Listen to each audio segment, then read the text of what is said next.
Ang tugatog ng buhay. Kabanata 2301. Nakahinga ng maluwag si Alex. Mukhang maaasahan talaga ang dakilang Genbo. Hindi mahalaga kung sino ka kahit ang Yogda Akaran Buddha na ito, ang dakilang Genbo ay gagawing tila mahina ang iyong mga pag-atake. Gayunpaman nang malapit na siyang ngumiti, ang monghe ay nawala mula sa karwahe na lumitaw sa harap mismo ni Alex sa isang kisap mata. Pagkatapos gamit ang isang maitim na gininto ang kamao, marahas siyang umindayog patungo sa kanila. Ito ay masyadong mabilis para sa mata. Ito ay, sa katunayan, ang kapangyarihan ng regulasyon. Bago ito napagtanto ni Alex, ang malakas na alon ng kapangyarihan ay dumapo sa kanyang mystic armor. Klang! Hindi ito nasira. Klang! Hindi pa rin ito nabasag pagkatapos ng pangalawang suntok. Maganda. Ngunit, nakakadismaya ito. Bakit ito nangyayari? Bukod sa pagharang ko sa kanya gamit ang armor ko, wala na talaga akong ibang natitira o lakas para lumaban. Ang tigas ng shell ng pagong. Tingnan natin kung ilang beses mo pa kayang tanggapin ang mga pag-atake ko. Tererat tererat. Boom boom boom. Oh, at tawagin mo ang babaeng iyon sa iyong isip na lumabas dito. Ano? Natatakot ba siyang makita ang tunay kong anyo? Lumabas ka, Terra. Lumabas ka at labanan mo ako kung maglakas loob ka. Tererat tererat. Boom boom boom. Tererat tererat. Boom boom boom.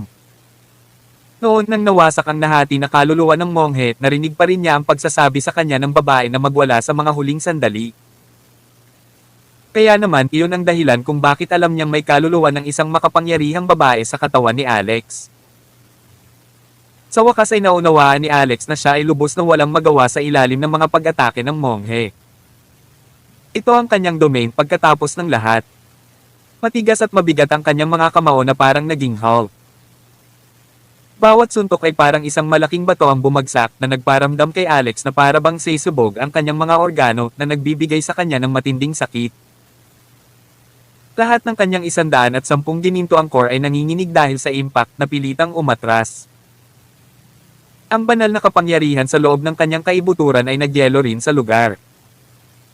Habang patuloy na umaagos ang dugo sa kanyang bibig, naisip niya. Nakakadismaya. Dahil hindi pa niya nakakamit ang immortalization, hindi sapat ang shell ng pagong ng Genbo para mailabas niya ang kanyang trump card. Ang kanyang kapangyarihan ay walang halaga kumpara sa isang immortal monarch. Mamamatay na ba ako? Masyado akong kumpiyansa sa sarili. Dapat ngayon lang ako tumakbo. Maraming miyembro ng Plenilon sect ang nanunood kay Alex na binubugbog sa labas ng plancha, ang kanyang dugo ay namumuo sa kanyang damit. Tapos na tayo. Napakalakas ng monghe na ito. Wala siyang pagkakataon. Hermione, ang asawa ng iyong amo ay nasa kanyang limitasyon. Bubugbugin siya hanggang mamatay. Hindi makapagsalita si Hermione. Nako, nawawala na lang ang pag-asa ko. Sa kabilang banda, si Nila ay napapaligiran ng lahat ng mga bangkay na nakahandusay sa lupa. Inaapakan pa siya, hindi maiangat ang ulo. Nang makita ang kanyang amo na binugbog ng ganito, hindi niya napigil ang umiyak dahil sa kanilang kawalan ng kakayahan. Akala niya hindi sila mabubuhay. Ang ilan ay nagsimulang magbulungan sa kanilang sarili, hindi alam kung ano ang susunod na mangyayari. Ngunit isang sinag ng lilang liwanag ang nagmula sa dibdib ni Alex habang napuno ng boses ng babae ang hangin. Kung gusto mo akong makita, pagbibigyan ko ang hiling mo. Malinaw itong narinig ni Alex. Ang boses na ito ay katulad ng babaeng iyon noon, mahinahon ngunit malamig at walang pakialam sa lahat ng bagay. Ikaw, ang nakaraan kong sarili. Hindi kaya ibang kasarian ka? Bahagyang natutol si Alex. Umaasa siya na mali ang narinig niya noong nakaraan, ngunit ngayon ay malinaw na ang nasa loob niya ay isang babae. Hindi sumagot ang kaluluwa sa dibdib niya. Sa halip, isang sinag ng liwanag ang lumabas sa katawan ni Alex. Ang liwanag ay isang figure lamang na nakabalot sa isang banal na liwanag. Kaya naman, walang nakakita sa tunay nilang mukha. Sa kabila nito, sapat na ang kanilang presensya upang ipakita kung gaano sila kalakas. Ito ay nadama na hindi magagapi, walang katapusan at hindi maipaliwanag. Gayunpaman, ito ay maliwanag na ito ay hindi isang tao. Tawag. I-Freak. I-Click. I-Subscribe kwentong nobela. Kabanata 2302. Sino ka? Binalik ng monghe ang multo, sumikip ang kanyang dibdib. Napakalakas ng aura niya. Sino ako? Pagkatapos ay malamig na sinabi ng babae at hindi iyon mahalaga. Inangat ng multo ang kanyang ulo at iniskan ang kanyang paligid. Pagkatapos ay tumapak siya sa lupa ng marahas. Tererat tererat. Boom boom boom. Bumagsak. Nabasag ang buong plancha sa isang tadyak mula sa babaeng ito. Maging ang siyam na maitim at mapangakit na mga haligi ay nabasag kaagad. Lahat ng siyam na haligi ay dinurog ng isang uri ng walang kapantay na kapangyarihan na nagiging alikabok sa loob lamang ng ilang segundo. Ang mga abo ay tinatangay ng hangin ng malakas na hangin na umaagos patungo sa bangin. Laking gulat ni Alex nang makita niya ito. Ganito ba kalakas ang nakaraan ko? Sinubukan niyang basagin ang mga haligi gamit ang kanyang 7 Blades of Death. Kaya naman, malinaw kung gaano sila katigas. Ngunit ang kanyang nakaraan na sarili ay nagawang ibagsak ang lahat sa isang tadyak lamang, pati na ang hinanakit ng mga patay sa loob ng nakakadena na altar. Ang mga bato at alikabok ay lumipad sa hangin habang ang lupa ay dumagundong muli. Nanginginig ang buong bundok dahilan para mawalan ng balanse ang marami. Ang mas kakaiba ay ang plancha ay nahati sa gitna ng ang malalaking bato ay nahulog sa mga baluktot ng mga bundok. Pagkatapos nito, sumikat ang mga sinag ng dilaw na liwanag mula sa loob ng lupa. Nagulat din ang monghe ng Yabda. Ano ang nasa ilalim ng lupa? Daang-daang beses na akong nakapunta rito, ngunit hindi ko alam na may nakabaon doon. Noon lang, isa pang misteryosong bagay ang nangyari sa harap ng kanilang mga mata. Muling tumapak ang multo. Boom! Tarat-tarat! Kasabay ng malakas na ingay, ang buong plancha at bangin ay tila ibinagsak ng isang higanteng martilyo na gumuho. Agad na sumugod si Alex upang kunin si Frostin pagkatapos ay patungo kay Nila. Anong nangyayari? Ang bundok ay gumuguho. Bumalik ka. Lahat bumalik. Ang mga miyembro ng Plenilon sect ay humihiyaw habang ang mga sinaunang gusali sa paligid ng scaffold ay bumagsak. Nagsimula ang lahat ng pahilig, maging ang napakalaking puno sa malapit ay nabunot. Ang ilang mas malas na mga tao ay nahulog din sa lomet. Ang plancha ay nakatagilid pababa, gumuho sa mga piraso. Biglang napansin ni Alex na nanginginig ng malakas ang lupa sa ilalim ng kanyang mga paa. Ang liwanag na nagniningning mula sa ibaba ay hindi kapani-pani, walang nagliliwanag, puno ng sinaunang enerhiya. Ang lupang ito ay dahan-daang nagbubulag-bulagan sa liwanag, mga batong nahuhulog sa siwang habang ang bagay sa ilalim ng lupa ay dahan-daang nagpapakita ng sarili. Pagkatapos ay nakita ni Alex ang liwanag mula sa isang uri ng pagsulat. Sa patuloy na lindol, mas maraming salita ang nabuo sa hangin. Vian. Xavian. Anong ibig sabihin yan? Ang salitang ito ay nakatago sa ilalim ng plancha. May kinalaman kaya ito kay Emperor Xavian noong sinaunang panahon? Ang kanyang mga tanong ay nasagot kagad nang ang multo ay kumilos sa mga salita. Ang lupa sa ibaba ng altar ay nagpakawala ng mahabang sigaw habang ang plancha ay ganap na nahiwalay sa mga bundok. May dahan-daang hinuhugot mula sa lupa. Sa mismong sandaling iyon, sa wakas ay nakita na ni Alex kung ano iyon. May malaking espada na nakatago sa ilalim ng Plenilon scaffold. Ito ay ang Xavian Sword. Ang espadang ito ay ligtas na inilagay sa loob ng mga bundok na ganap na natatakpan ng lupa. Ang mismong plancha ay itinayo sa ibabaw ng hilt ng espada. Walang sino man ang maaaring umasa ng isang maalamat na sandata na may tatago sa ilalim ng makapal na bundok na nakapalibot dito. Ang Xavian Sword. Ang Yavda ay labis na nabigla nang makita ito kaya naiwan ang kanyang bibig na nakanganga. Sinulyapan niya ang multo na napapalibutan ng banal na liwanag at agad na sinubukang kunin ang espada gamit ang kanyang madilim na gininto ang kamay. Kabanata 2303. Gayunpaman tila wala siyang lakas para tanggapin iyon. Sinabi ng multo sa kanyang mahinahong boses, hindi ko inaasahan na ang espadang ito ay nakatago sa ganoong lugar. Pagkatapos nito, hinawakan ng babae ang espada at ginawa itong isang 3 talampakan na talam. Ito ay sinaunang ngunit simple, isang medyo kahangahangang disenyo.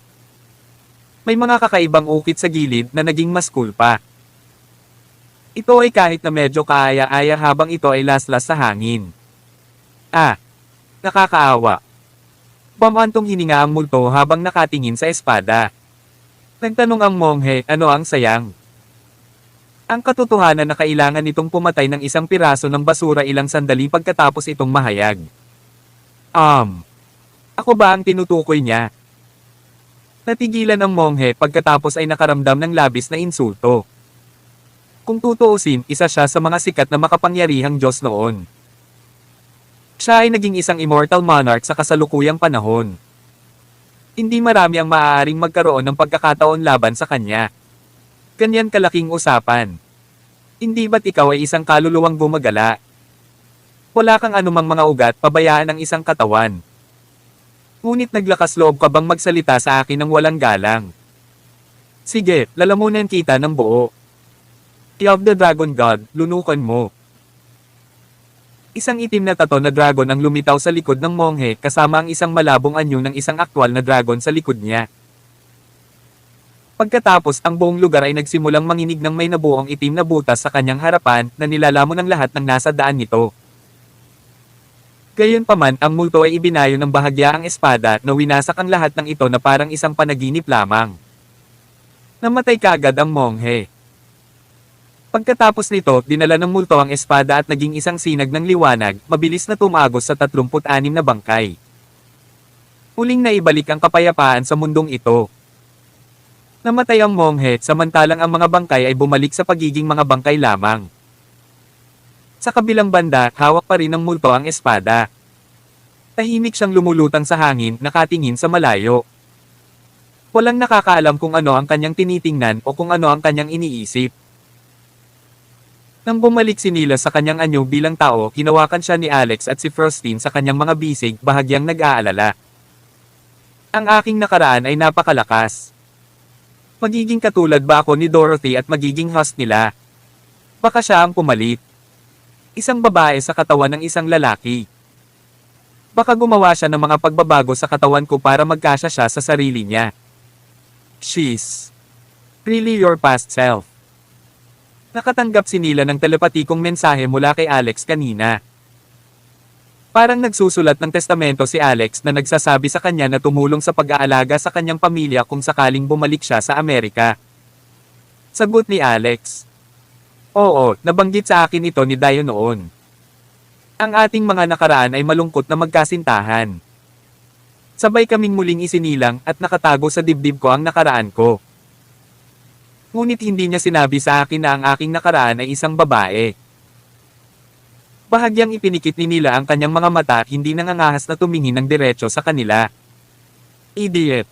Biglang lumingon ang multo. Walang makakakita sa kanyang mukha, ngunit maaaring isipin na nakatitig siya kay Alex. Pagkatapos sabihin iyon, ginawa niya ang kanyang sarili sa isang sinag ng liwanag at sumugod sa dibdib ni Alex, umatras muli sa loob. Sa pagkakataong ito, dinala pa niya ang Xavian Sword. Pagkalipas ng 5 minuto, hinawakan ni Alex ang kanyang mukha, napabulalas. Sa tingin ko, okay lang ako. Niyakap siya ni Nila. Ang galing, sir. Dahil ang iyong nakaraan ay isang babae, maaaring hindi siya interesado sa iyong katawan, kaya malamang na hindi siya pumalit. Paglabas niya next time, maghahanap tayo ng angkop na katawan para sa kanya. Sa tingin ko ay maganda ang sa iyo. Gusto mo bang ipahiram sa akin iyon? Isang boses ang tumunog sa kanilang pag-uusap na halatang dating sarili ni Alex. Nang marinig ito, itinikom ni Nila ang kanyang bibig at tumahimik. Marami ring tanong si Alex. Gayunpaman, nag-aalala siya na baka magbago ang isip nito at kunin ang katawan nito. Kaya naman, nagpasya siyang iwanan siya para bigyan ng sarili ng isang bagay na dapat ipag-alala. Sir. Sumugod si Hermione, halatang excited. Alam kong kaya mong baguhin ang ating kapalaran, sir. Ikaw ay walang talo pagkatapos ng lahat. Di namatay ang pag-asa ko. Makakaasa pa rin ako sa kanya. Naiisip niya. Itinuring ng mga miyembro ng Plenilon sect si Alex bilang isang uri ng Diyos din. Mula nang lumabas ang multo sa kanyang katawan, natural na akala nila ay isa lang siya sa mga kakayahan niya. Senior, may 3 treasury ang sekta natin. Ihahatid ka na namin sa kanila. Tawag. I-Pre. I-Click. I-Subscribe kwentong nobela. Kabanata 2304. Nais ni Alex na tingnan ang bangkay ng Yao de Monghe upang makita kung mayroong anumang bagay na kapakipakinabang sa kanya. Kung isa sa alang-alang na isa na siyang immortal monarch ngayon, mas naging malakas siya noong mga araw niya. Malamang na siya ay lubos na makapangyarihan noong ang kapangyarihan ng mga batas ay ganap pa ring balanse. Kung makukuha lang ni Alex ang kanyang storage ring, alam niyang makakakuha siya ng ilang makapangyarihang item. Gayunpaman, paulit-ulit na sinuri ni Alex ang lugar gamit ang kanyang banal na budi, ngunit wala pa rin siyang mahanap na anumang bagay na may kaugnayan sa monghe. Para bang nagawa ng multo na tanggalin ang pag-iral ng monghe sa mundong ito kasama ang lahat ng kanyang mga bagay. At ang paraan para makapasok sa Phoenix Sect Sanctuary, iyon ay wala rin sa pagsasaalang-alang. Kaya naman, naisip niya na pinakamainam na hanapin mismo ang teleportation circle. Mabuti na lang at hindi siya nagmamadaling pumasok sa santuwaryo. Sa Chaos Tree, sa halip ay nakahanap siya ng ibang paraan. Nagawa ng Chaos Tree na linisin ang mga dumi sa loob ng kapangyarihan ng mga batas, ginagawa itong ganap na purong enerhiya. Gamit ito, hindi na niya kailangang hanapin ang santuwaryo. Bukod dito, ang mga tao sa paligid niya ay maaaring magbigay ng tulong dito. Pagkatapos ay sinundan ni Alex ang mga miyembro ng Plenilon sect sa mga treasuries, ngunit nabigo lamang. Ang pinakamahalagang bagay sa mga kabangyaman ay ilang mga halamang gamot na may espiritual na enerhiya. Bagamat nakakuha pa rin siya ng ilang mga pambihirang halamang gamot mula rito, wala nang iba pa sa mga kabangyaman ang makapagpapasigla sa kanya. Ang manager ng huling treasury ay isang matandang babae na nakakuba ang likod. Napabuntong hininga siya. Kami, ang Plenilon sect dati ay isang tradisyonal na negosyo ng halamang gamot. Ang aming negosyo ay abala at kumikita din ng malaking kita. Hindi namin kailangang mag-alala tungkol sa mga espiritual na bato. Nabanggit pa nga ng ilan sa ating mga matatanda na ang ating mga tagapagtatag ay may kapangyarihang maunawaan ang langit at lupa. Lahat sila ay may dugo rin ng mga gawa-gawang hayop. Ang ilan ay nagmulat sa supernatural na kapangyarihan sa amoy. Nakilala nila ang mga espiritual na halamang gamot na nasa loob din ng 100 milyang radius. Nang sabihin ito ng matandang babae, tila ipinagmamalaki niya, ngunit hindi nagtagal ang ekspresyong ito. Nakakahiya na ang Plenilon sect ay nagsimulang lumala mula pa noong sinaunang panahon. Paunti-unti ang mga tao namin na may dugo ng mga gawa-gawang hayop. Sa huli, sila ay naging extinct din. Kaya naman, walang nakakaalam ng martial arts ng ating sekta. Ang Plenilon sect ay naging ganap na biro mula sa pagiging isang elite clan. Joke talaga. Hindi natin mapapanatili ang ating kaba ng pera ngayon, nakasimangot si Alex. Marami kang alam, matandang babae. Napahawak siya sa dibdib niya saka nagpakawala ng ilang ubo. Lumingon kay Alex, umiling siya at sinabing, ayos lang, mangyayari rin ito sa madaling panahon. Kung hindi mo kinuha ang mga halamang iyon, mabubulok sila dito. Kunin mo silang lahat. Ayokong mas mainas pa kapag nakikita ko sila. Sa huli, pinaalalahanan pa niya si Alex. Huwag mong sayangin ang mahahalagang halamang ito. Hayaan lamang ang mga bihasang alchemist na humawak din sa kanila. Kung hindi, tiyak na magiging insulto ito sa mga halamang gamot. Nang makita kung gaano siya kalungkot tungkol sa kanyang lugar, hindi maiwasan ni Alex na pag-isipan ang sarili. Ang mga aksyon ng matandang babae ay nagpapahiwatig na mayroon siyang kasaysayan. Hindi lang siya basta tagapamahala ng treasury na lumalabas sa sekta. Lola, attached ka na sa Plenilon sect, tama ba? Tanong ni Alex. Kalakip. Ito ang aking tahanan para sa kapakanan ng Diyos. Nakakalungkot na lumala sila sa bawat henerasyon. Ang kanyang mga salita ay tila na kumpirma pa ang kanyang mga palagay. Lola, gaano ka nakatagal dito? Sinusubukan mo bang hulaan ang edad ko? Wala akong ihahayag sa iyo. Kunin ang mga halamang gamot at umalis. Huwag kumilos ng mabuti kapag sinusubukan mo lang na makinabang sa lugar na ito. Noong araw ko kaya ko kayong lapikan ng isang kamay lang. Natigilan si Alex sa sagot niya. Matanda, masyado kang nagyayabang dyan. Kung talagang ganoon kakalakas, bakit magiging ganito ang Plenilon sect?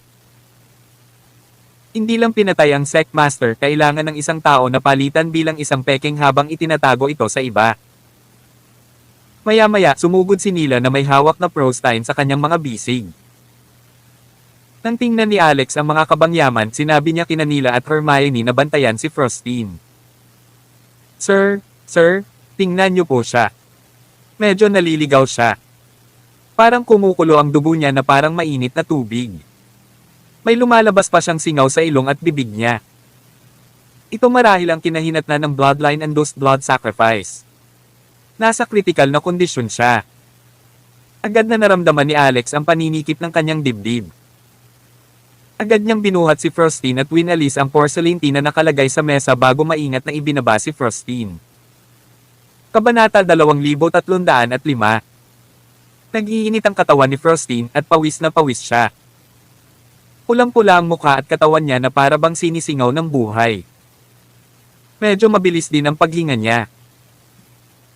Nakakunot ang noo ng matandang babae habang pinagmamasdan si Alex na nagwawali sa kanyang koleksyon ng porselana sa sahig. Mapupunit na sana siya nang maputol ang mga ito sa tatlong maliliit na piraso, ngunit napansin niya ang maputi at mahabang buntot ni Frostine. Sa sandaling iyon, nagliwanag ang mata ng matandang babae, tila nasa sabik. Pagkatapos noon, wala na siyang pakialam sa mga porcelain set na iyon. Siya nga. Nanginginig ang boses niya habang inabot niya, sinusubukang hawakan ang buntot ni Frostine. Gayunpaman, hinarang ni Alex ang kanyang kamay gamit ang kanyang katawan. Nang makita kung gaano kritikal ang kalagayan ni Frostine, hindi na siya nang ahas na mag-alinlangan pa at ipinasok ang ilan sa kanyang chi sa kanya. Umaasa na mapapawi nito ang kanyang mga kasalukuyang sintomas sa ngayon. Maya-maya lang ay sinigawan siya ng matandang babae. Parang kulog ang boses niya. Itigil mo yan. Sinusubukan mo bang patayin siya? Napatalon si Alex sa gulat. Hindi niya inaasahan na ang isang matanda ay makakasigaw sa sobrang lakas. Smack! Sumugod ang matandang babae at marahas na hinampas ang kamay ni Alex, pinagalitan siya. Wala kang ideya kung ano ang iyong ginagawa, kaya itigil ang pagsisikap na palalain ang mga bagay. Ano ang gagawin mo kung patayin mo siya o ganap na hindi pinaganya ang kanyang bloodline? Siya ang pag-asa ng ating sekta. Siya ang aking Diyosa. Malamig na umungol ang matandang babae. Hindi mo na siya God Sister. Siya ang sect master ng ating Plenilon sect. Natahimik si Alex saka nagtanong, Lola, may alam ka ba? Sagot ng matandang babae, ang kanyang bloodline ay pilit na ina-activate. Ang kanyang dugo ay pilit na pinagsama sa kanyang bone marrow na isang napakalupit na pamamaraan. Ito ay tulad ng pagbunot ng mga talulot ng bulaklak upang mas mabilis itong mamukadkad. Magdadala ito ng matinding kahihinatnan. Gaano ba ito kaseryoso? Kung siya ay mapalad, siya ay naging may kapansanan. Kung hindi, patay. Nagulat si Alex. Ako ang ina po ng Diyos ng medisina. Kaya ko siyang pagalingin, kaya pakiusap umalis ka na. Umalis ka. Paano kung ikaw ay ang ina po ng Diyos ng medisina? Lalala mo lang ang sitwasyon. Sa paghinto, nagpatuloy ang matandang babae, ipaubaya mo siya sa akin. Pwede na kayong umalis. Ayaw pumayag ni Alex. Nagbibiro ka ba? Magiging ganito pa kaya si Frostine kung hindi dahil sa sekta mo. Napansin ng matandang babae na ayaw ni Alex na iwan dito si Frostine at nagpakawala ng buntong hininga. Sige, pwede kang sumama sa akin. Para sa iba sa inyo, huwag kayong sumunod sa akin. Pagkatapos ay naglakad ang matandang babae patungo sa likuran ng lugar. Ang isa sa mga elder ng Plenilon sect ay tila napagtanto kung saan siya patungo. Madam Safal, iyon ay isang sagradong lugar ng sekta na hindi sapat ang iyong rango para makapasok. So Seren Safal ang pangalan ng matandang babae. Isip ni Alex. Pero, napabuntong hininga ulit siya at pinunasan ang mukha. Ano naman ngayon? Tawag. I-Pre. I-Click. I-Subscribe kwentong nobela. Kabanata 2306. Oh, Diyos ko. Siya ay isang babaeng nagbago mula sa isang matandang lola tungo sa isang magandang babae. Napatulala si Alex. Ilang saglit pa lang, isa na siyang matandang babae na puno ng pilak na buhok ang ulo at mga kulubot na gumagapang sa buong mukha. Ngayon, pagkatapos ng isang biglaang pagbabago, siya ay naging isang puwes 30 taong gulang na may kagandahan ng maliwanag na kalidad. Ang kanyang pagkababae at kagandahan ay nagpahiya sa buwan at mga bulaklak. Maging ang mga emperador ay mamamatay dahil sa kanyang hitsura. Hindi na siya hunch kaya mas matangkad siya ngayon sa mga 1.7 meters. Ito ba ay isang disguise? Bakit ang isang magandang babae ay magkaila bilang isang kuba na matandang babae? Nakakalito talaga. Bilang resulta, nagulat ang mga elder ng Plenilon sect. Tumingin sila sa kanya at napabulalas ng may kaunting kawalan ng katiyakan, ikaw. Ikaw ang ikapitong henerasyon ng punong guro ng Plenilon sect, Safal. Hindi sila naglakas loob na ituloy ang tunay na pangalan sa dulo. Ang Plenilon sect ay may dambana. Bilang karagdagan sa mga nahulog sa loob ng dambana, ang ilang mga tao ay may natitirang kontribusyon sa Plenilon sect. Ang mga larawan ng sunod-sunod na henerasyon ng mga punong guro at mga pangyayari sa talambuhay ay isinabit sa dingding ng mga ninuno. Ang larawan ng taong ito sa harapan ay nakasabit sa dingding ng Ancestral Hall upang maalala ng mga susunod na henerasyon. Masasabing nakita ng lahat ng matatandang miyembro ng Plenilon sect ang larawan. Tinawag siyang Seren Safal. Gayunpaman, nawala si Seren 2,000 taon na ang nakalilipas.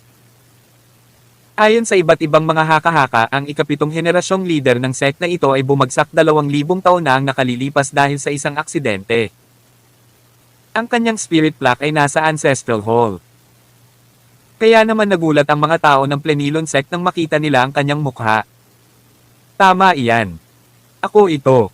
Hindi ako patay. Tumingin si Seren sa matanda at sinabing, so pipigilan mo ba ako ngayon? Ang matanda ay walang katulad na gulat. Pagkaraan ng ilang sandali, sa wakas ay bumalik siya sa kanyang katinoan. Nang gusto niyang sumagot, nakita niyang walang balak si Seren na hintayin ang sagot ng matanda at hinailan niya si Alex at Frostine kasama niya at mabilis na naglakad papunta sa likod ng hall. Si Richit Asteris. Ang mga matatanda ng Plenilon sect ay may halo-halong damdamin sa kanilang mga puso, higit sa lahat sila ay nasa sabik. Totoo, tulad ng sinabi ni Seren, ang Plenilon sect ay lumalala kaysa sa mga nakaraang henerasyon. Mula sa pagtatapos ng sinaunang panahon, ang tinatawag na New Era, nagsimulang bumaba ang Plenilon sect. Sa 3,000 taon ng bagong panahon, ang ikapitong henerasyong leader ng sekta ay isang ganap na alamat. Noon, nilirakan niya ang iba pang 5 napakahusay na sekta ng gininto ang panahon ng mag-isa. Ang mga pinuno ng sekta ng lahat ng malalaking sekta ay pumunta sa Plenilon sect upang purihin sila. Iyon ang rurok at huling maluwalhating sandali ng Plenilon sect sa bagong panahon. Gayunpaman, isang araw ay biglang nawala si Seren. Ang Plenilon sect ay bumagsak. Ngayon, muling lumitaw si Seren at nagpanggap na isang matandang babae na nagbabantay sa isang kayamanan. Ngunit kahit anong dahilan ang ibinigay niya, ang pagbabalik ng maalamat na figurang ito, si Seren, ay talagang isang shot sa braso hanggang sa kasalukuyang Plenilon sect. Kaya ang elder na ito ay nagmamadaling tumakbo pabalik at ipinaalam ang iba pa sa Plenilon sect upang kunin ang lahat na pumunta para salubungin siya. Marahil ang Plenilon sect ay malapit nang bumangon muli. Si Richit Asteris. Nagulat ka ba sa identity ko? Sa loob ng back hall, tumingin si Seren kay Alex at tinanong ito. Nakikita niya ang pagdududa ni Alex. Noong unang panahon, ako nga ang head teacher ng Plenilon Sect at hindi ako magagapi kahit saan. Gayunpaman, lahat iyon ay batay sa premise na ang sinaunang panahon ay malayo, ang mga Diyos ay naglaho, at walang tunay na mga eksperto, higit pa, ngayon, nawala ang lahat ng aking lakas sa pakikipaglaban, at hindi na ako ang matandang Seren. Kung sa sandaling ito, ang mga nakatataas na miyembro ng Plenilon Sect na ngayon lang nakarinig ng balita ay maaaring marinig ang sinabi ni Seren, sila ay hindi mapapantayang bigo. Nakatanggap lang sila ng pag-asa at ang pag-asa na ito ay kailangan ng ikalat bago pa man uminit. Ang lugar na ito ay isa sa mga bulwagan sa likod na bulwagan. Tumili. Kabanata 2307. Isang mahabang tunog ang narinig. Sa loob ng apps dahan-dahang bumukas ang isang mabigat na pinto. Habang naglalakad sa loob, sinabi ni Seren, sa ngayon, ang tanging paraan para mailigtas ang kanyang buhay ay ang umasa sa legacy na tablet ng aming Ninetales clan.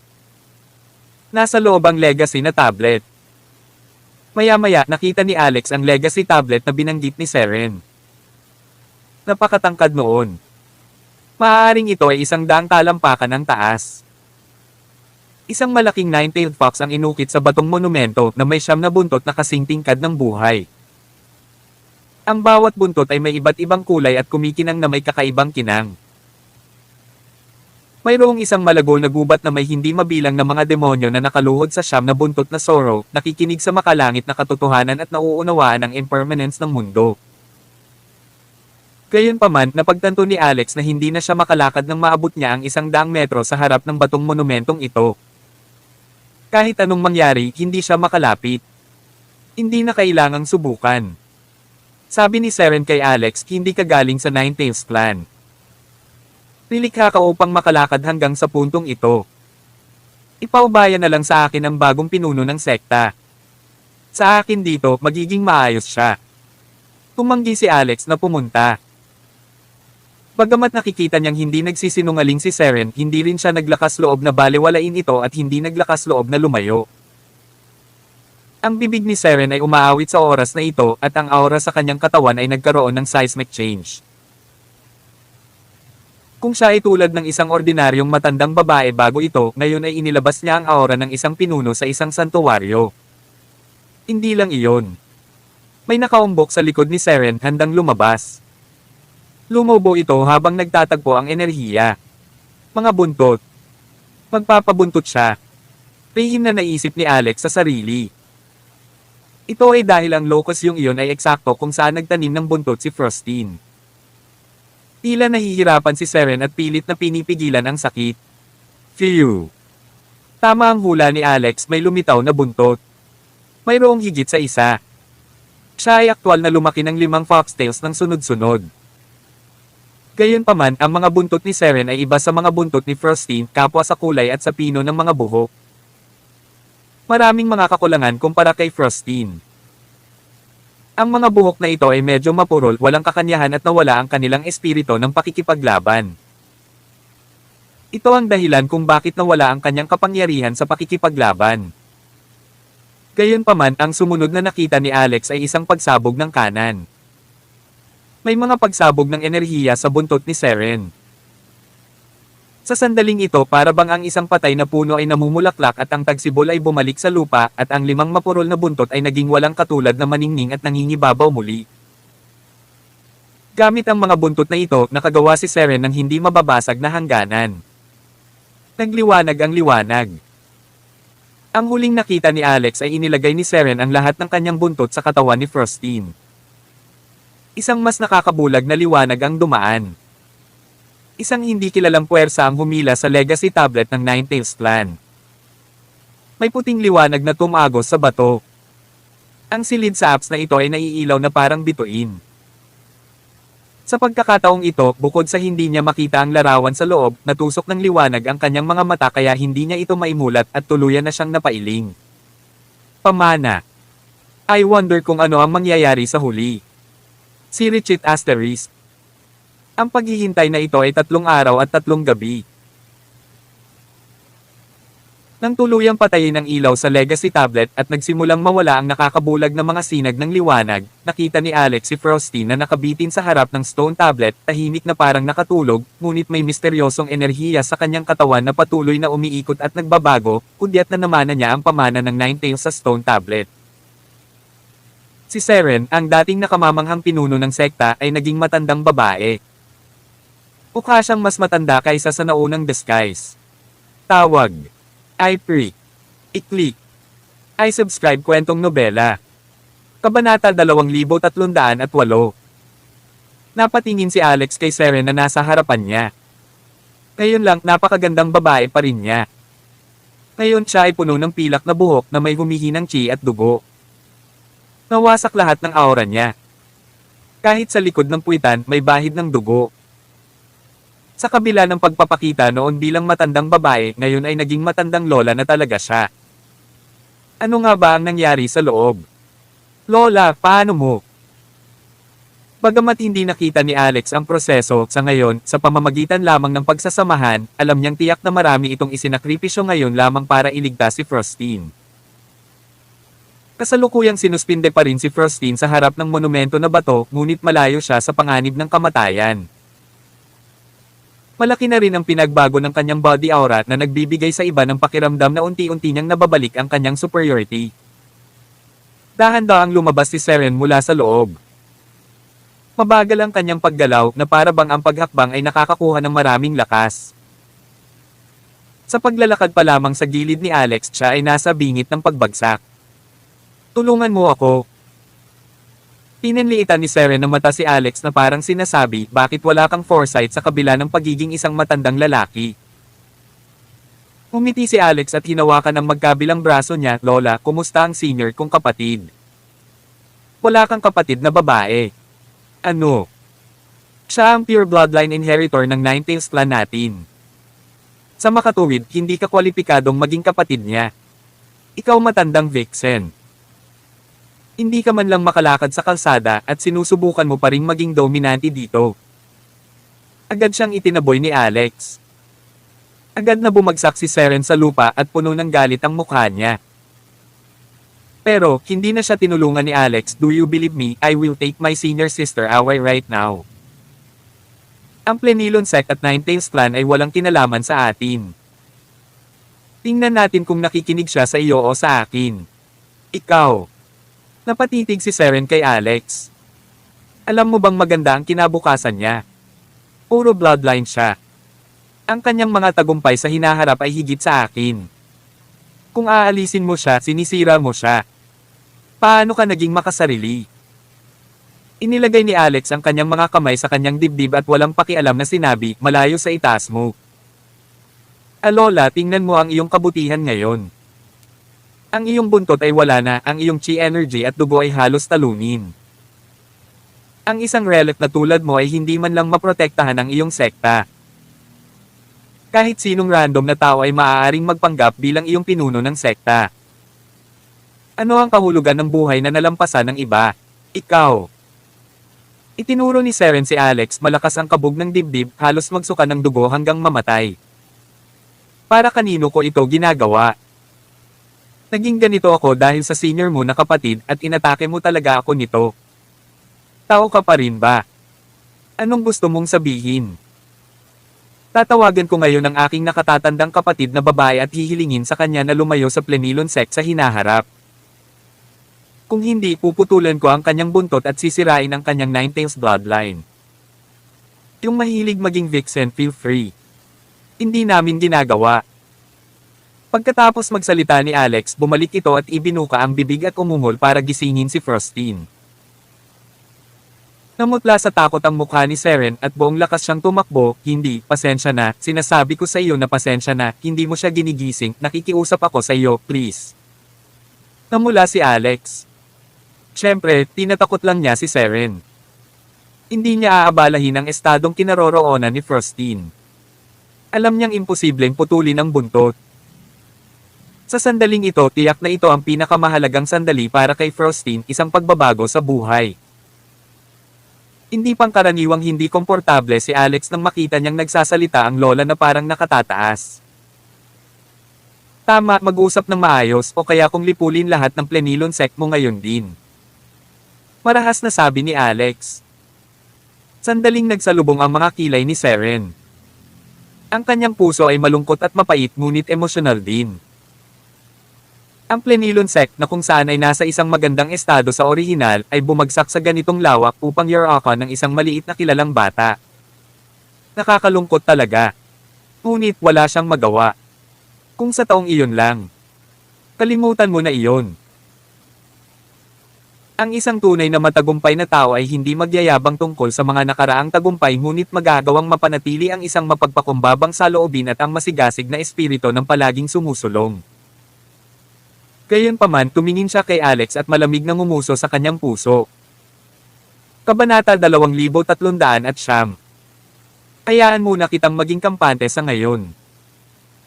Mamaya kapag ang lakas ng Grandmaster ay umabot na sa hindi pa nagagawang taas, wala kang magagawa kundi tumangala. Si Richit Asterisk.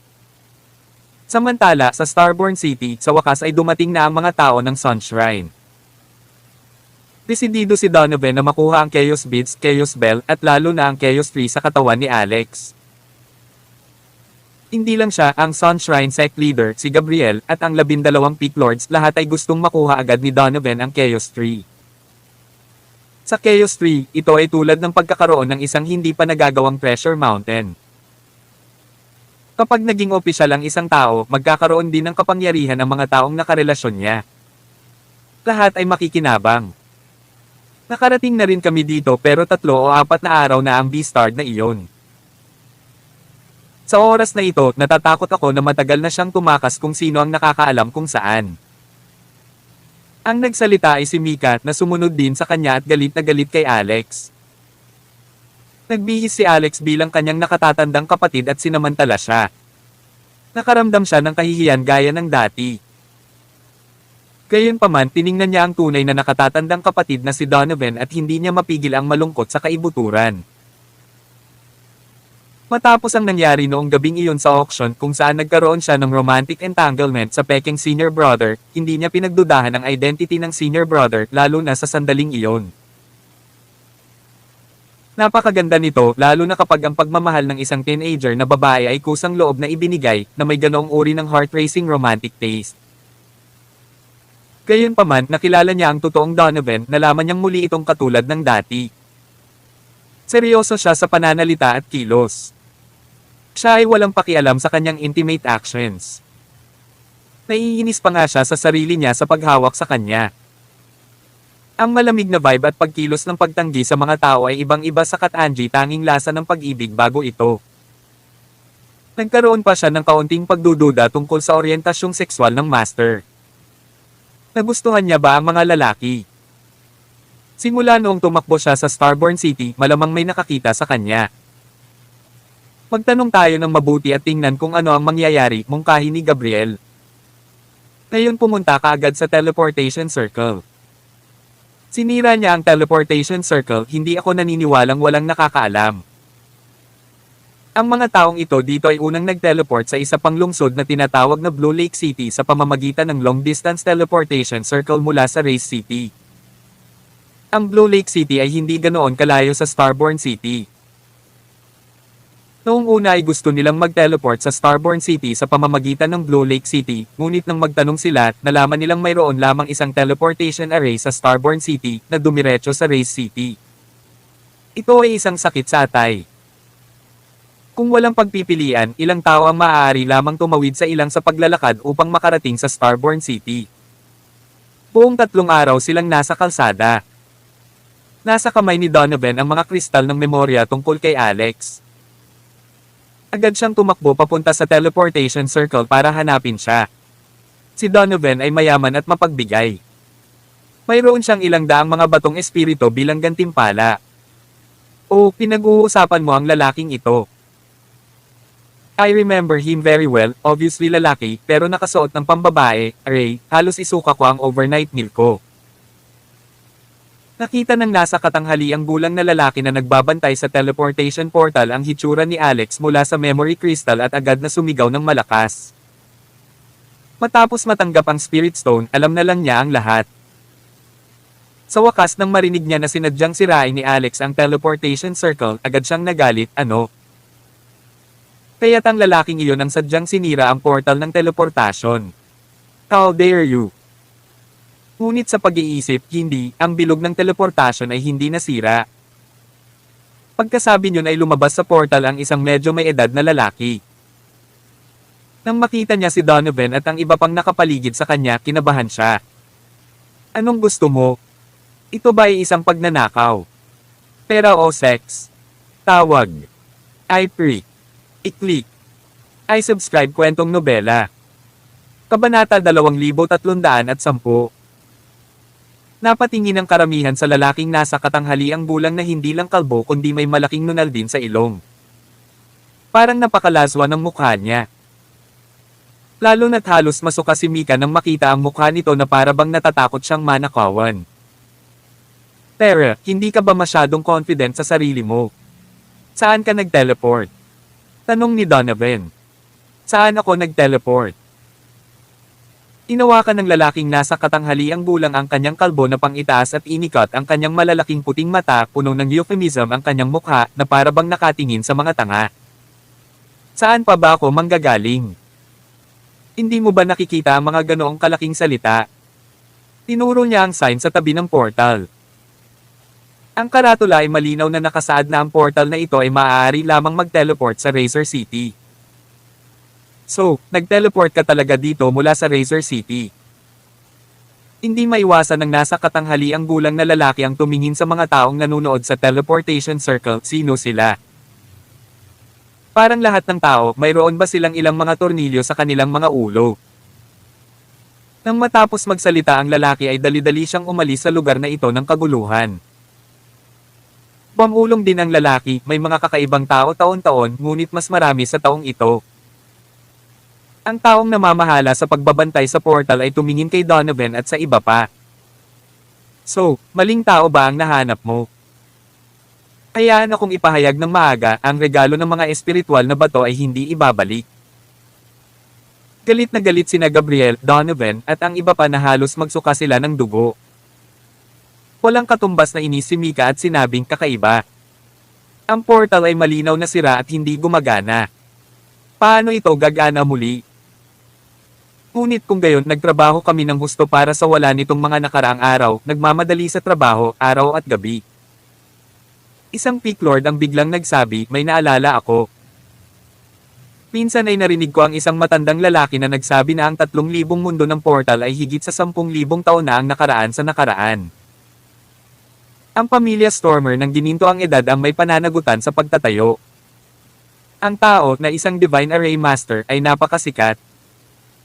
Ang mga portal ay may kakayahan sa pagbawi kaya.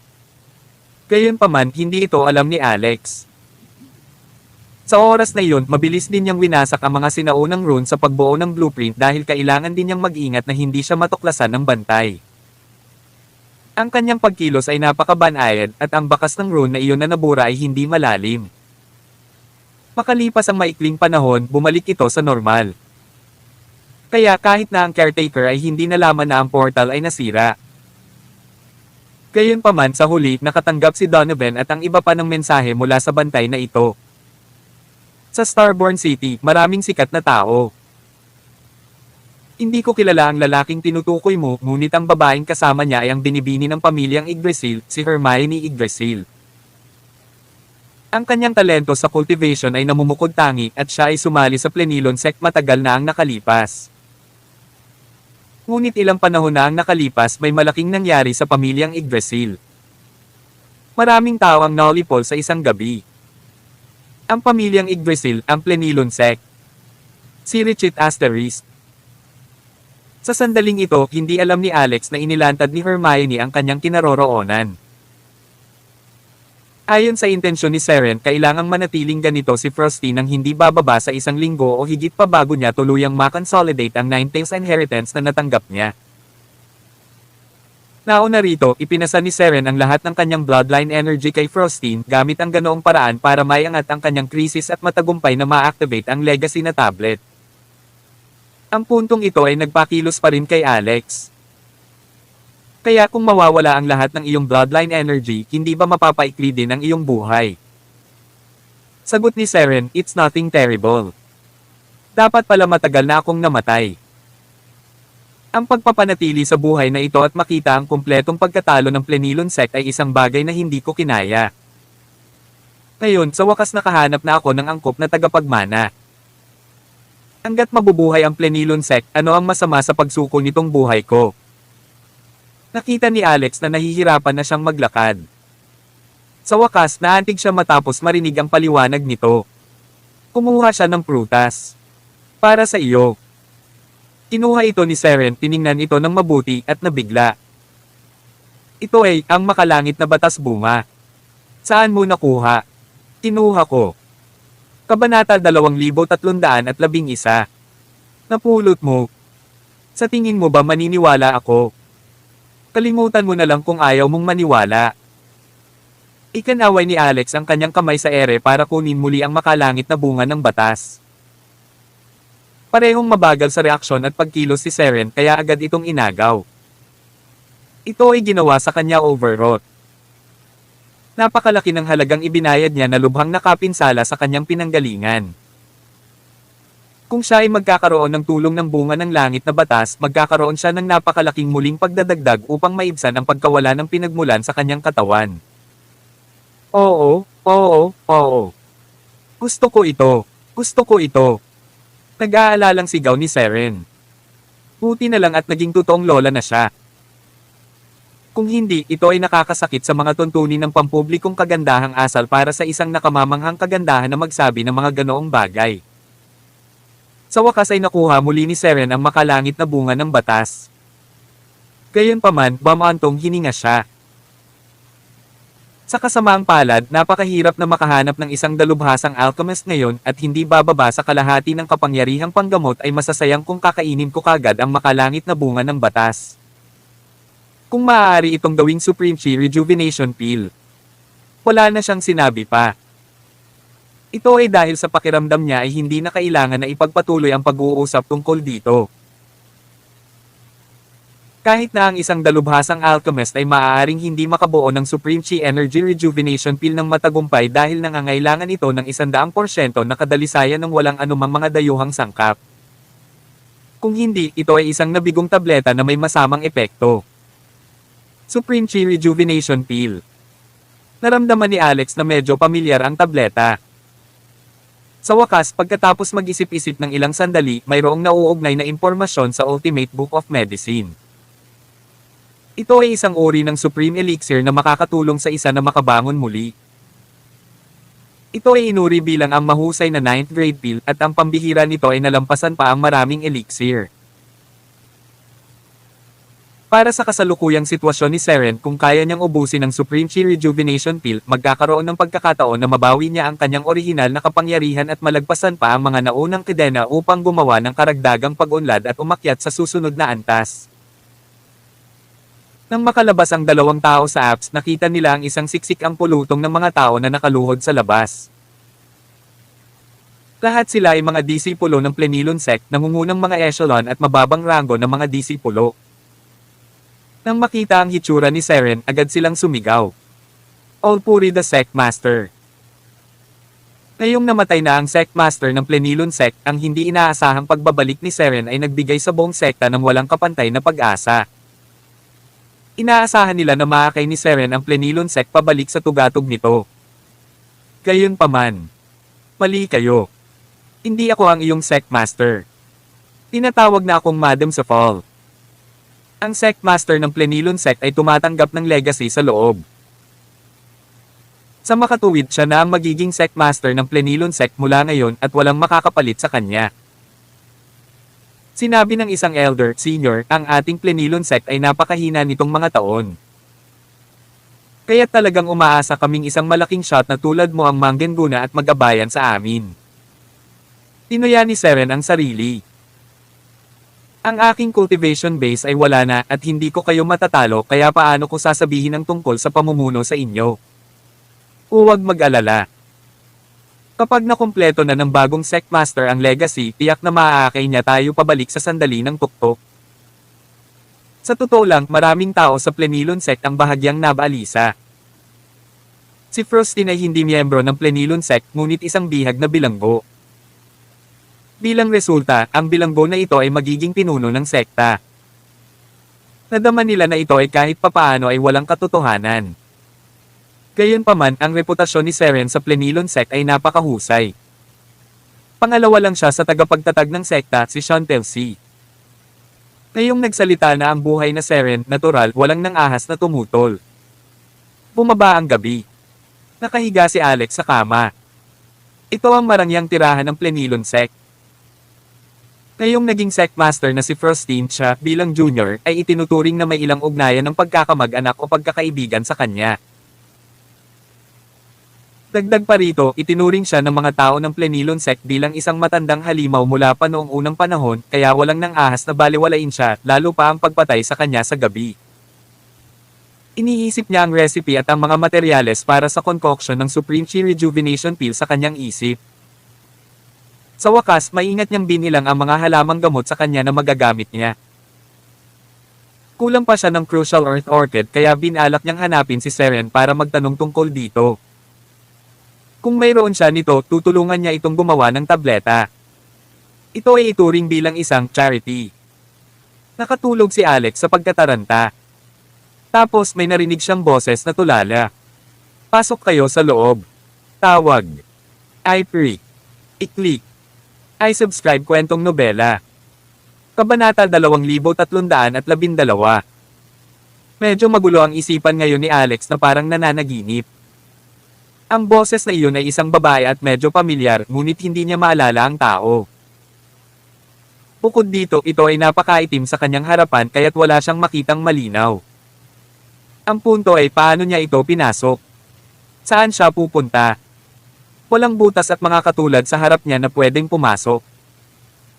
Hindi alam kung nabasa ng nasa dilim ang isip ni Alex kaya isang butas ang lumitaw sa harap ni Alex sa susunod na sandali. Sa kasamaang palad, ito ay minuscule kaya hindi ito maaaring magkasya sa isang pinky. Gayunpaman, ang maliit na butas ay naglalaman ng mahinang liwanag na gumagabay kay Alex, dahan-dahang lumalapit na parang isang beacon sa madilim na dagat.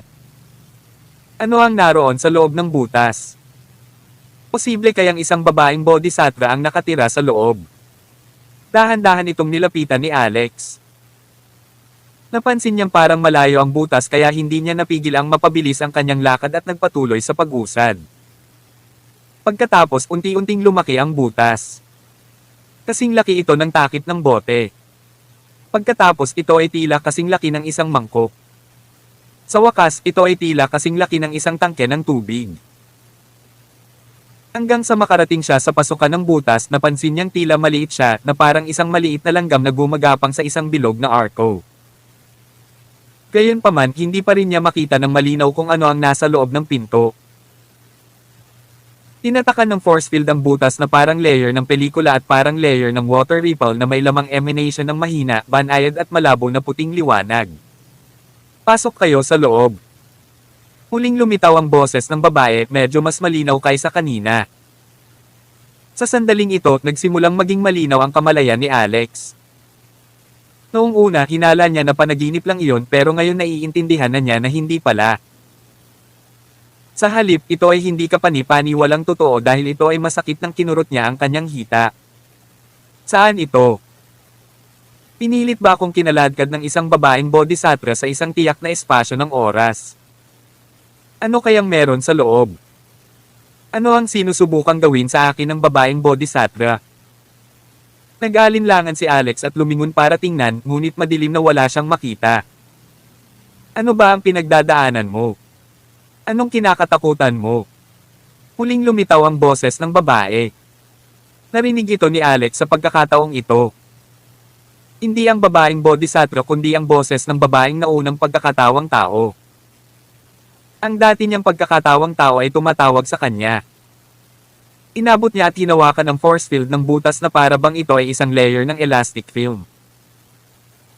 Ang kanyang mga daliri ay tila nakaramdam ng kung anong malagkit na bagay na maaaring madaanan niya ng bahagyang puwersa. Nagdesisyon si Alex at sabay-sabay na nagpuwersa. Boing! Tumaan siya sa force field. Biglang nagliwanag ang tanawin sa harapan niya. Ang napakalaking espasyo ay walang hangganan. Tila siya ay pumasok sa isang tiyak na kaharian na may asul na langit at puting ulap. Sa isang sulyap ito ay puno ng malagang berdeng damo na tanging puno lamang ang nakatayo sa gitna. Yung Chaos Tree. Sobrang laki. Bago sa kanya, ang Chaos Tree ay nalampasan ng kanyang imahinasyon dahil ang Chaos Tree sa kanyang isip palasyo ay sapat na napakalaki na may taas na ilang libong metro. Gayunpaman nang tumingin siya sa puno sa harap niya, pinawi nito ang langit.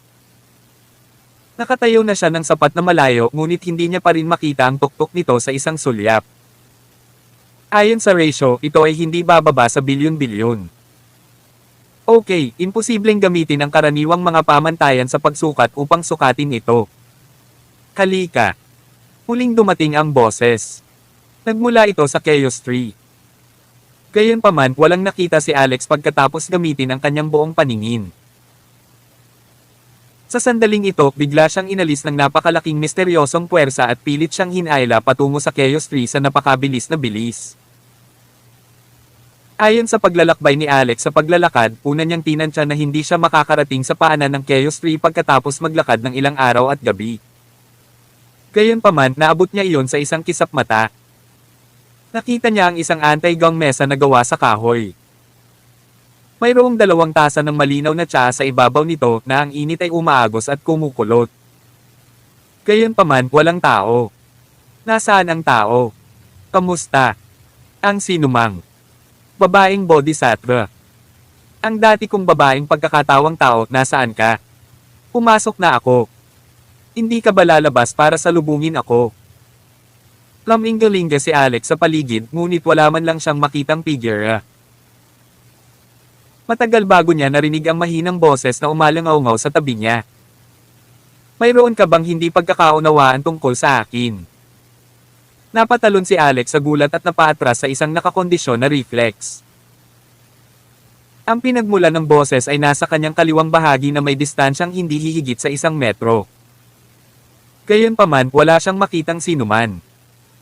Kabanata 2313. Wala sa harap niya. Pulag ba ako? Kinusap ni Alex ang kanyang mga mata ngunit wala pa rin siyang nakitang tao. Ngunit pagkatapos nakita niya ang isang tasa ng tsaa sa mesa ay dahan-dahang itinataas at pinamagatang at ang likidong tsaa sa loob ay ibinuhos sa kung saan sa hangin. Tapos nawala. Sa makatuwid. Ikaw ba ay isang hindi nakikitang tao? Ang pagtuklas na ito ay labis na ikinagulat ni Alex dahil nakikita niya ang mga kaluluwa gamit ang kanyang mga mata ngunit ang nasa harap niya ay talagang hindi nakikita. Kumain ka ng tsaa habang mainit. Ang boses ng babae ay mahina at parang iba. Ilang segundong nag-atubili si Alex. Pagkatapos sa wakas naisip niya na malabong subukan nitong lasonin siya kaya nagpabeyo lang siya at mahinahong umupo sa tapat ng hindi nakikitang babae bago kinuha ang tasa ng tsaa at uminom sa isang lagok. Kinagat pa niya ang labi niya sa dulo. Ha! Ang sarap nito! Meron ka pa ba? Nanatili ang amoy sa labi at ngipin, nabuhayan ang kanyang lalamunan at naaliw ang buong katawan niya nang bumaba ang tasa ng tsaa sa kanyang tiyan. Ang boses ng babae sa kabila ng mesa ay naglabas ng makamundong aura. Paghahagis ng mga perlas sa harap ng baboy. Awkward na ibinaba ni Alex ang tasa at maingat na sinulyapan siya. Sa katunayan, wala siyang nakita ngunit hindi maipaliwanag na kaba pa rin ang kanyang nararamdaman. Nai-imagine niya sigurong iniisip ng babae, sayang ang isang tasa ng masarap na tsaa. Mas mabuti pang inumin ito ng baboy. Ahem, Senior, tungkol sa sinabi mo, ano ang hindi ko naintindihan tungkol sa iyo? Tanong ni Alex. Hindi ako ang iyong dating pagkakatawang tao, sabi ng babae. Ha? Hindi ikaw. Ang susunod kong pagkakatawang tao ay hindi maaaring maging ganito katanga. Oh, nakahinga ng maluwag si Alex. Mas mabuti kung wala ka.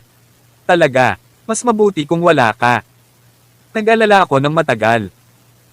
Kung ikaw ang dati kong pagkakatawang tao, gusto ko talagang iuntog ang pader. Walang imak ang babae. Ito ay hindi komportable. Malinaw ang tingin niya sa kanya, ngunit pakiramdam niya ay binibigyan siya nito ng malamig na balikat. Nakakatakot magsalita ang taong ito. Sa sandaling ito tinanong ni Alex sino ka kung gayon.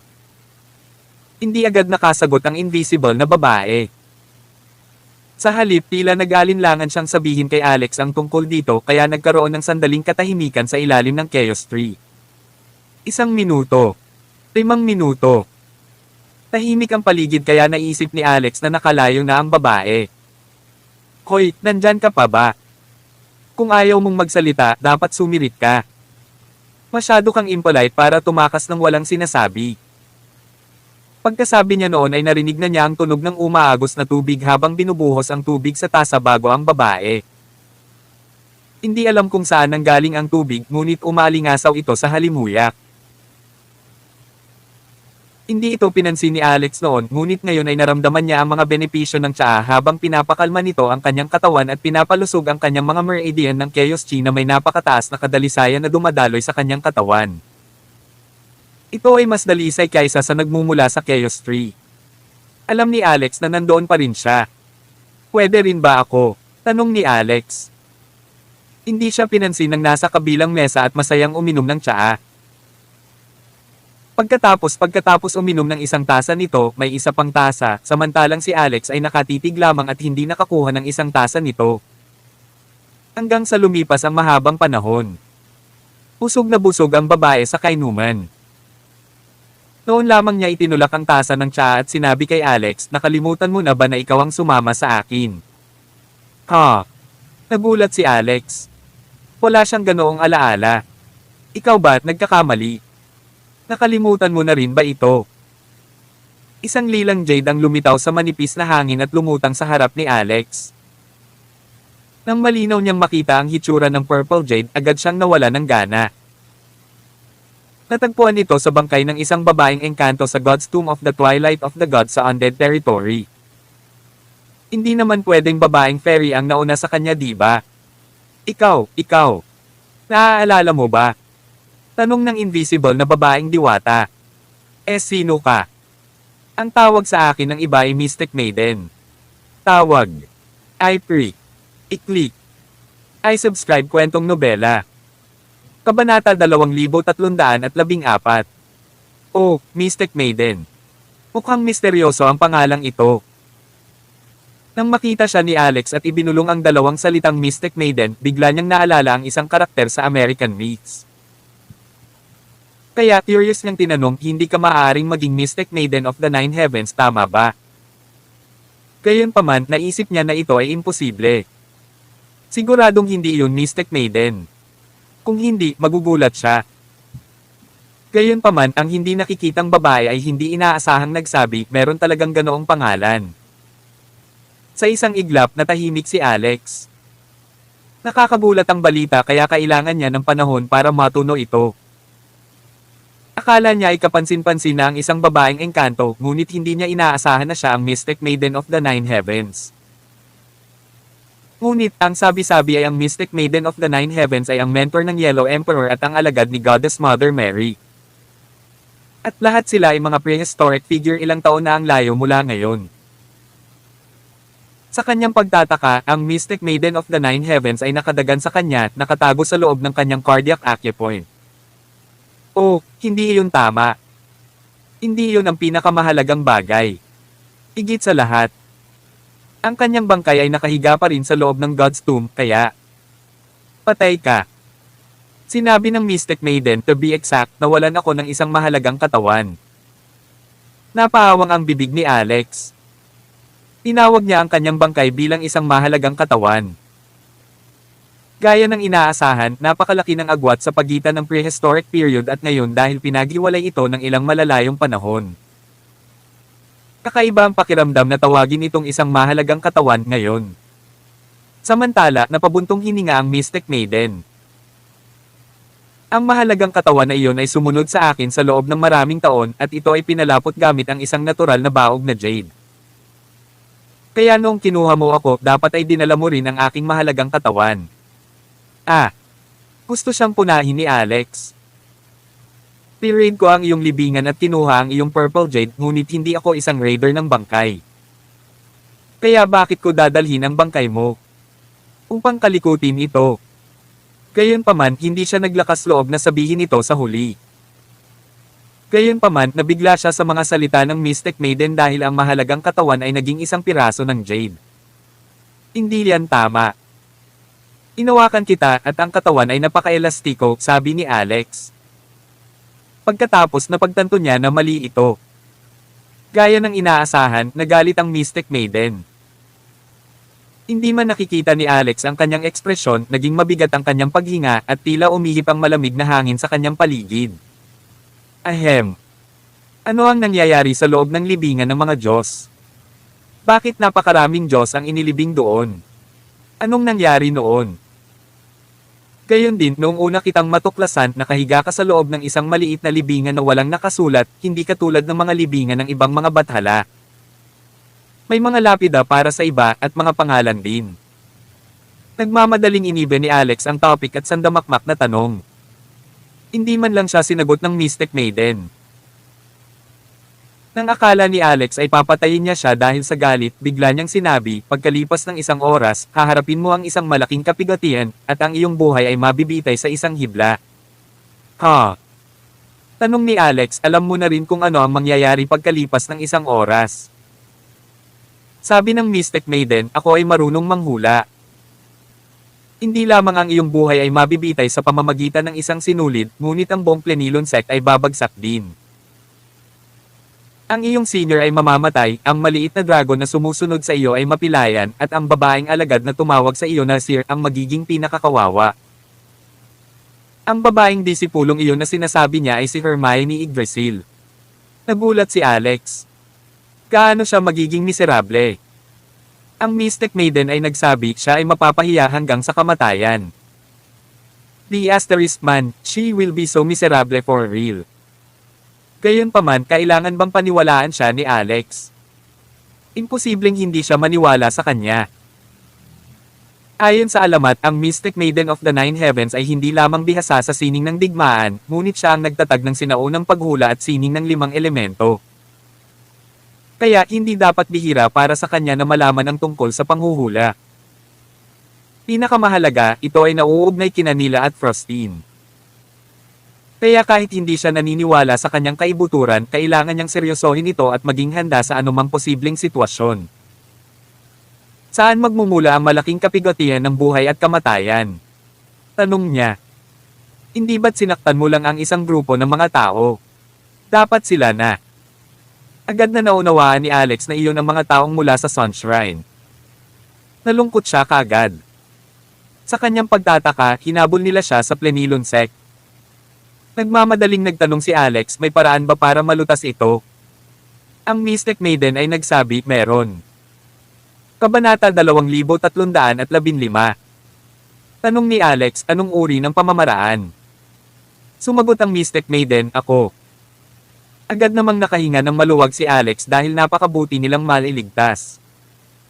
Kaya kinumpas niya ang kanyang mga kamay at nagpasalamat sa kanya. Senior, salamat.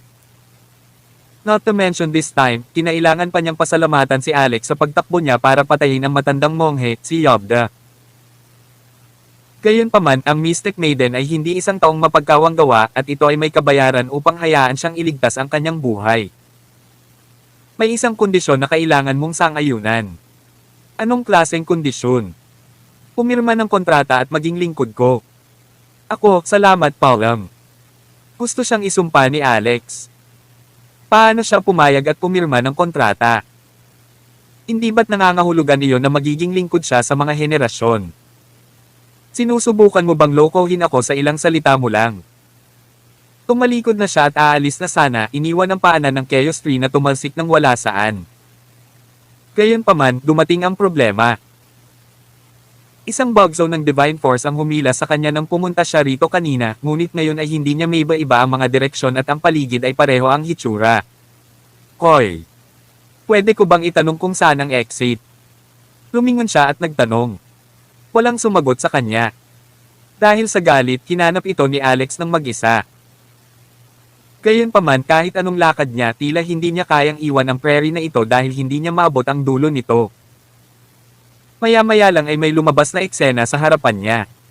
Iyon ay ang imahe ng pasukan ng Plenilon sect. Isang grupo ng mga tao ang pumasok at pinapatay ang mga tao sa paningin. Ito ay ang parehong grupo ng mga tao mula sa Sunshrine. Nakita pa ni Alex na sinaksak ni Donovan ang dalawang disipulo ng Plenilon sect na ang kanilang mga bituka ay natapon sa buong lupa. Nakita na rin niya noon ang dalawang disipulo. Nang umakyat siya sa bundok para pumasok sa Plenilon sect kasama si Hermione Yggdrasil ilang araw na ang nakalipas, binati nila si Hermione sa pasukan. So, totoo ang larawang ito.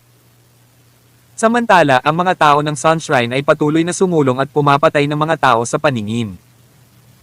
Nakarinig pa siya ng tumatawa na boses ng Peak Lord. Pagkatapos ng gabing ito, opisyal na babagsak ang kurtina sa Plenilon sect na kilala bilang pinakamalakas 2 milenyo na ang nakalipas. Ha. Hoy, Mystic Maiden. Ito ba ang nangyayari sa labas? Pasigaw na tanong ni Alex. Tama iyan. Ang aking panghuhula ay hindi kailanman mali. Ang boses ng Mystic Maiden ay tila nasa tenga ni Alex. Gayunpaman, hindi na ito pinansin ni Alex dahil nakasalubong ng mga miyembro ng Sunshrine sa imahe si Hermione. Siya ito. Siya ang babaeng sumunod sa manloloko sa Rockefeller na iyon. Jealously screwed her master's husband in the middle of the night, agad na sigaw ni Mika Simpson nang makilala niya si Hermione. Halos sa isang kisap mata lang nahuli si Hermione. Buhayin mo muna siya. Pagkatapos gagamitin ko siya para mangisda ng Rockefeller mongrel, marahas na sabi ni Donovan Orlando. Sabi ni Alex sa Mystic Maiden, bilisin mo at palabasin mo ako. Kailangan kong iligtas ang mga tao. Sinabi ng Mystic Maiden, kahit palayain kita, liligawan mo lang si kamatayan. Hindi mo kailangang mag-alala tungkol dito. Hindi na muling nakatunog ang Mystic Maiden. F***. Nasa bibig niya ang puso ni Alex nang makita niya ang susunod na eksena dahil nagpakita si Nila. Nakatayo siya sa harap ng madla ng Sunshrine at sa likod niya ay ang daan patungo sa apps. Tumatanggap pa rin si Frosty ng legacy sa loob ng apps. Koy. K. Senior Mystic Maiden, nandyan ka pa ba? Bilisin mo at palabasin mo ako. Kaya kong harapin ito dahil may trump card ako. Senior Mystic Maiden. Sister Mystic Maiden. Nang makita ang isang grupo ng mga tao na binubugbog si Nila sa pamamagitan ng paglulunsad ng iba't ibang pag-atake sa kanya hanggang sa nahulog ang malaking kaliskis ng dragon, dumaloy ang dugo, at puno ng mga sugat ang kanyang katawan, galit na umungol si Alex, Mystic Maiden, two-faced old hag. Ano ba talaga ang gusto mo? Whoosh! Isang kontratang lumulutang sa hangin ang bumungad sa kanya. Nang titigan ito ni Alex ay halos masuka siya ng dugo. Ito ay isang kontrata ng alipin. Tawag. I-Freak.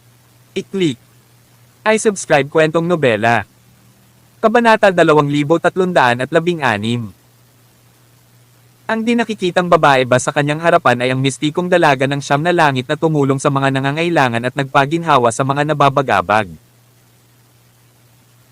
Seryoso ang hinala ni Alex na hindi lamang siya 2 mukha, ngunit wala siyang moral na batayan para sa pag-akit sa kanya dito upang walang magawa niyang panoorin ang panganib ng kanyang mga kamag-anak at kaibigan nang hindi siya pinapalabas. Naghanda pa siya ng isang kontrata ng alipin na may pinakamahalagang pag-alis ng dignidad. Kahit na kumuha ka ng isang master servant contract, may pahinga pa rin ako, di ba? Ikaw, kailangan mo ba talagang mawala ng malay? Huwag mong kalimutan na ako ang naglabas sa iyo at nagpalaya sa iyo. Ginawa ni Alex ang huling pakikibaka nang makita niya ang mga eksperto ng Sunshrine na kinubkob si Nila gamit ang iba't ibang mahiwagang kayamanan at armas na marahas na binasag ang kanyang katawan. Makatakas sana siya. Bilang huling bloodline ng Benares Dragons, mayroon siyang kakayahang ito. Ginawa niya yun para protektahan si Frostine at para sa kanyang kapakanan. Malamig ang boses ng Mystic Maiden. Nahukay mo ang aking libingan at dinungisan pa ang aking mahalagang katawan. Hindi nakaimik si Alex. Sige. Pipirmahan ko. Pinakawalan niya ang kanyang kaluluwang kapangyarihan at pinakawalan ang kanyang banal na kamalayan na naghihiwalay sa isang tipak ng kanyang kaluluwa upang maipasok sa kontrata ng Mystic Maiden. Uparin mo ang iyong mga salita. Bilisan mo at palabasin mo ako. Napaungol si Alex. Hindi mabilang ang sama ng loob, galit, sakit, kawalan ng kakayahan at kaunting kawalan ng pag-asa sa kanyang puso. Sa sandaling pinirmahan niya ang kontrata, alam niya na isang kadena ang nakatali sa kanyang ulo at isang makapangyarihang prehistoric na kapangyarihan ang hindi maarak na pumipigil sa kanya. Isang pag-iisip lamang mula sa Mystic Maiden ay maaaring magpalola ng kanyang buhay kaysa kamatayan. Anong nagmamadali? Makakapidyon pa siya saglit. Dalhin mo ako sa iyong isip palasyo. Kinuha ng Mystic Maiden ang kontrata. Sa paghusga sa kanyang tono, dapat ay lubos siyang nasiyahan sa kasalukuyang resulta. Maghintay ka sandali. She will be beat to death if she hold off any longer, saway niya. Gayunpaman, ang resulta ay naging sanhi ng kanyang paghihirap. Sa pagkakaroon ng kontrata, napansin niyang hindi niya kayang kumilos sa sarili niyang kusa. Kahit na malinaw na gusto niyang lumabas sa sobrang pagmamadali, ang kanyang katawan ay masunurin na binuksan ng isip palasyo. Sa sumunod na sandali, umihip ang hangin. Alam niyang pinasok ito ng Mystic Maiden. Kasabay nito, napansin niya ang nakapalibot na tanawin, ang walang hangganang prairie, ang matayog na sinaunang puno, at ang mga lumang baging na kasing kapal ng bundok ay nabasag na parang salamin at naglaho sa buga ng usok na walang bakas. Isang mirage. Natigilan si Alex. Gayunpaman, ang bilyong metrong taas na Chaos Tree na nagmumula sa enerhiya ng Chaos Chi, ang mga sanga at berdeng dahon na pumawi sa kalangitan, ang malinaw na kristal na diwa ng buhay, ang mesa, mga upuan at mga tasa ng tsaa sa ilalim ng puno sa eksena kanina ay totoong totoo at totoo. Parang hindi peke. Halika, munting alipin. Sabi ng Mystic Maiden. Natigilan si Alex nang namalaya na lang niyang nakapasok na rin siya sa palasyo ng isip. Nasa harapan niya ang Chaos Tree na itinanam niya sa palasyo ng isip, ngunit malinaw na mas maliit ito kaysa sa nakita niya noon at nakasabit pa rin dito ang Chaos Beads at Chaos Bell. Ah, teka. Ano ang tinawag niya sa akin? Little Minion. Tumingin si Alex puno ng hinaing at mapanglo habang nakakaramdam siya ng matinding psikolohikal na pinsala. Sa sumunod na segundo, nagulat siya. Isang bugzone ng nakakapreskong simoy ang dumaan sa Chaos Tree at hindi mabilang na malalabang berdeng dahon ng puno ang nahulog. Ang lahat ng mga dahon ng puno ay umaaligid sa isang sentro sa himpapawid pagkatapos na tanggayan ng hangin. Unti-unti itong nagpakita ng contour na parang sphere. Pagkatapos parang bowling ball ito. Maya-maya nakita ni Alex na isa itong humanoid. Di nagtagal, ang humanoid ay naging mas maliwanag na may katawan, 4 na paa at kahit isang nakataas na dibdib. Mula sa tabas, masasabi niya na ito ay isang babae na mga 1.7 metro ang taas at may magandang curve na may gintong ratio. Kaya lang natatakpan ng Chaos Tree ang kanyang katawan kaya hindi niya makita ang tunay na anyo ng mukha nito. Ang sumunod na segundo, ang babaeng contour na gawa sa berdeng dahon ay iwinagayway ang kanyang kamay sa Chaos Tree. Whoosh! Whoosh! Whoosh! Sa hindi inaasahang pagkakataon, lumipad lahat ang 8 basag na Chaos Beads na nakasabit dito. Till then.